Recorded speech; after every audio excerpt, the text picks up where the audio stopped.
Hello நண்பர்களே, welcome to mix media. இன்னைக்கு நம்மளோட சேனலில் வெறும் 5 இன்க்ரீடியன்ஸ் யூஸ் பண்ணி 30 மினிட்ஸில் இன்ஸ்டண்ட்டாக செய்யக்கூடிய ஒரு டெசர்ட் ரெசிபி தாங்க பார்க்க போகிறோம். இது ஒரு டர்க்கிஷ் டிலைட் குனாஃபா. 5 ஸ்டார் கிச்சனில் இருந்து மட்டும்தான் இந்த ரெசிபி வரணும்னு கிடையாதுங்க. நம்ம வீட்டு கிச்சனில் இருந்தே நம்மளால இந்த டர்க்கிஷ் டிலைட்டோட ஃபீலை நம்ம ஃபேமிலி மெம்பர்ஸ்க்கு கொடுக்க முடியும். ஸோ வாங்க இந்த ரெசிபி ஸ்டார்ட் பண்ணிடலாம். இந்த குனாஃபா ஆக்சுவலி டர்க்கியில் தான் முதல்ல ஃபேமஸ் ஆச்சு. அண்ட் இது ரம்ஜான் டைம்மே ரொம்ப ஃபேமஸான ரெசிபி. ஸோ இதுக்காக நான் இன்றைக்கி 1/2 லிட்டர் பால் எடுத்திருக்கேன். அதாவது 2 கிளாஸ் பால் எடுத்து ஒரு கடாயில் ஆட் பண்ணியிருக்கேன். ஸோ பால் நீங்கள் மீடியம் ஃப்ளேம்லேயே வச்சு ஹீட் பண்ணிட்டே இருங்க. இந்த ரெசிபிக்கு நம்ம ஃபஸ்ட்டு ரபடி செய்ய போகிறோம். நீங்கள் ரபடியை டைரெக்டாக வாங்கிக்கலாம், இல்லைனா இந்த மாதிரி கூட செஞ்சுக்கலாம். தென் நான் சாஃப்ரான் ஆட் பண்ணிக்கிறேன். உங்கள்கிட்ட சாஃப்ரான் இல்லை அப்படின்னா நீங்கள் பால் பவுடர் ஆட் பண்ணிக்கலாம். சாஃப்ரானை ஆட் பண்ணி நல்லா மிக்ஸ் பண்ணிக்கோங்க. தென் நான் பாலாடை ஆட் பண்ணிக்கிறேன். அந்த பாலை காய்ச்சும் போது உங்களுக்கு கிடைக்கிற ஆடையை இந்த மாதிரி ஆட் பண்ணிக்கோங்க. இதுவும் உங்களோட ரெசிபிக்கு ஒரு ரிச்சான ஃபீல் கொடுக்கும். ரம்ஜான் டைமில் இந்த கீமா சமோசா எவ்வளோ ஃபேமஸோ அதே அளவுக்கு நீங்கள் எந்த ஃபுட் ஸ்ட்ரீட்டில் எந்த ரெஸ்டாரண்ட் போனாலும் இந்த டர்க்கிஷ் டிலைட் ஒரு ஃபேமஸான ஐட்டமாக இருக்கும். இதை அவங்களோட ஃபாஸ்டிங்க்கு அப்புறமா சாப்பிடுவாங்க. ஸோ இப்போ இந்த மாதிரி பாயில் ஆகி வரும்போது நீங்கள் இதை மிக்ஸ் பண்ணி விட்டுட்டே இருங்க. அப்போ தான் நமக்கு நல்லா திக்கான ரபடி கிடைக்கும். ஸோ நான் இந்த மாதிரி ஒரு 10 டைம்ஸ் கிட்ட பாயில் ஆகும்போது நான் மிக்ஸ் பண்ணி விட்டுட்டே இருந்தேன். அப்போ தான் எனக்கு நல்லா திக்கான பால் கிடச்சிது. நீங்கள் இதில் ஃப்ரெஷ் க்ரீம் கூட ஆட் பண்ணிக்கலாம், அதுவுமே நல்லாயிருக்கும். பட் இன்றைக்கி நம்ம வீட்டில் இருக்கிற பொருட்களை வச்சு பண்ணுறோம் அப்படின்றதுனால இதே பண்ண போகிறோம். தென் இந்த குனாஃபாக்காக நான் ஒரு தின் சேமியா வாங்கியிருக்கேன். அதை நான் கூடி சீக்கிரம் காமிக்கிறேன். அண்ட் நான் இன்றைக்கி சால்ட்லெஸ் சீஸ் மொசரல்லா எடுத்திருக்கேன். நீங்கள் சால்ட்டட் சீஸ் எடுத்திருந்தீங்க அப்படின்னா இது ஒரு ஸ்வீட்டான டெசர்ட்டாக இல்லாமல் ஒரு சேவரி ஐட்டமாக மாறிடும். அதனால சால்ட்லெஸ் சீஸ் நீங்கள் எது வேணாலும் எடுத்துக்கோங்க. அது நல்லா நீங்கள் கிரேட் பண்ணி வச்சுக்கோங்க. இப்போ பார்த்தீங்கன்னா ஒரு 5 to 10 மினிட்ஸ்க்கு அப்புறமா இந்த கண்டிஷனில் தான் என்னோடய பால் இருக்குது. அதாவது ஊற்றின பால் அப்படியே பாதியாக குறைஞ்சிருக்கணும். எனக்கு இப்போ அது பொறுமையாக குறைய ஆரம்பிச்சிருச்சு. இதே மாதிரி நான் மிக்ஸ் பண்ணி விட்டுட்டே இருக்கேன்.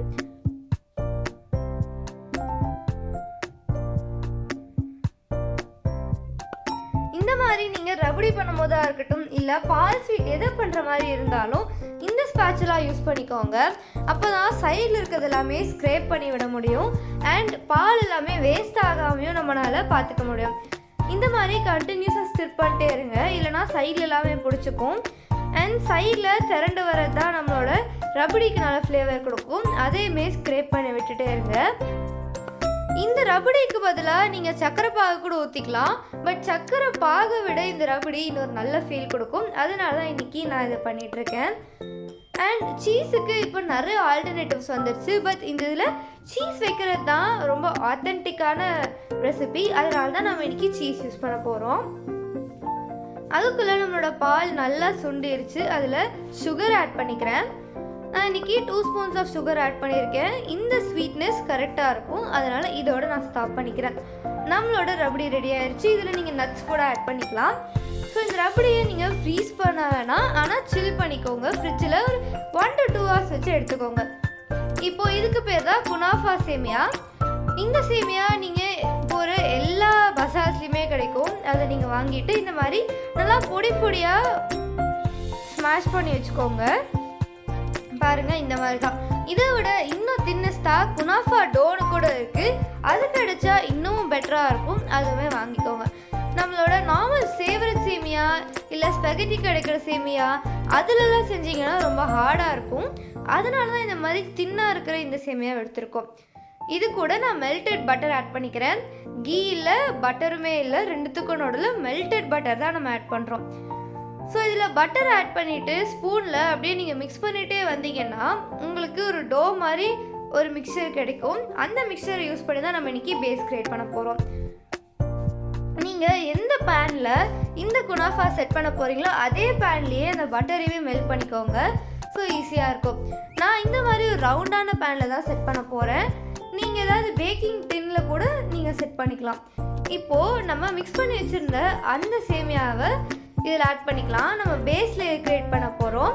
பேஸ் லேயர் கிரியேட் பண்ணதுக்கப்புறமா சைட்லேயுமே நம்ம இந்த சேமியா வைக்க வேண்டியதாக இருக்கும். பாருங்கள், இந்த மாதிரி ஸ்மாஷ் பண்ணிவிட்டு பொறுமையாக தள்ளி விடுங்க, இல்லைனா வெளியில் தெரிச்சிடும். இப்போ பார்த்தீங்கன்னா நான் சைட்லேயுமே சேமியா செட் பண்ணியிருக்கேன். அப்போ தான் நமக்கு ஃபுல்லாக கோட்டடாக இருக்கும். இப்போது இதுக்குள்ளே நம்ம சீஸ் வைக்க போகிறோம். நான் இன்றைக்கி அன்சால்டட் மொசரல்லா சீஸ் எடுத்திருக்கேன். அதை இந்த மாதிரி ஆட் பண்ணிக்கோங்க. நீங்கள் ரொம்ப பெரிய பெரிய சங்க்ஸாக வச்சிங்கன்னா மெல்ட் ஆக லேட் ஆகும். ஸோ சின்ன சின்ன சங்க்ஸாக நீங்கள் நிறையா வச்சுக்கலாம். உங்களுக்கு சீஸ் ஃப்ளேவர் பிடிக்கும்னா நீங்கள் இன்னும் நிறையா கூட ஆட் பண்ணிக்கலாம். இப்போது இங்கே இருக்கிற இந்த எல்லா ஸ்பேஸையுமே சீஸை வச்சு நம்ம ஃபில் பண்ண போகிறோம். இந்த மாதிரி ஃபில் பண்ணிக்கோங்க. தென் இதுக்கு மேலே நம்ம திருப்பி குனாஃபா சேமியா தான் வைக்க போகிறோம். அதுக்கு முன்னாடி நான் சீஸை ப்ரெஸ் பண்ணி விட்டுறேன். தென் ஸ்லோவாக எல்லா சைடுமே சீல் ஆகிற மாதிரி இந்த சேமியாவை நம்ம ஆட் பண்ணிக்கலாம்.